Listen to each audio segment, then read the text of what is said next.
વડસાવિત્રી વ્રત નિમિત્તે વડોદરા શહેરમાં સુહાગન મહિલાઓએ પોતાના પતિના દીર્ઘાયુષ્ય, સુખ સમૃદ્ધિ અને અખંડ સૌભાગ્યની કામના સાથે શ્રદ્ધાભેર ઉપવાસ રાખી ધાર્મિક વિધિઓ કરી હતી। જેતલપુર વિસ્તારમાં આવેલા કાશી વિશ્વેશ્વર મહાદેવ મંદિરના પ્રાંગણમાં વહેલી સવારથી જ મોટી સંખ્યામાં મહિલાઓ ઉમટી પડી। મહિલાઓએ વડના વૃક્ષની વિધિવત પૂજા અર્ચના કરી, વૃક્ષને પવિત્ર દોરો બાંધી પરિક્રમા કરી અને પરિવારના સુખ સમૃદ્ધિ તેમજ પતિના લાંબા આયુષ્ય માટે પ્રાર્થના પણ કરી હતી।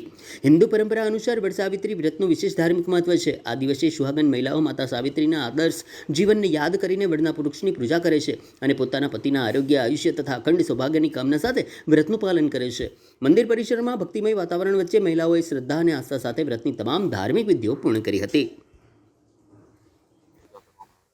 આજે આ કાશી વિશ્વેશ્વર મહાદેવનું મંદિર છે, નવનાથમાંનું એક આ મંદિર કહેવાય છે અને આજે વડસાવિત્રી છે।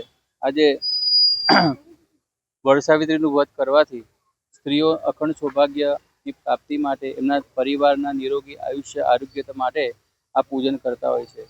સ્ત્રીઓ શ્રદ્ધાથી આ વડની પૂજા કરે છે અને સૂતરના દોરાથી એમના પતિની લાંબી આયુષ્ય માટે પ્રદક્ષિણા કરે છે। આજે સ્ત્રીઓ વ્રત કરે, ઉપવાસ કરે, પોતાની શ્રદ્ધા પ્રમાણે પૂજન અર્ચન કરે છે અને એમના વડના આશીર્વાદ લે છે। ઓમ નમઃ શિવાય। અનિલ દવે, જય શ્રી કૃષ્ણ।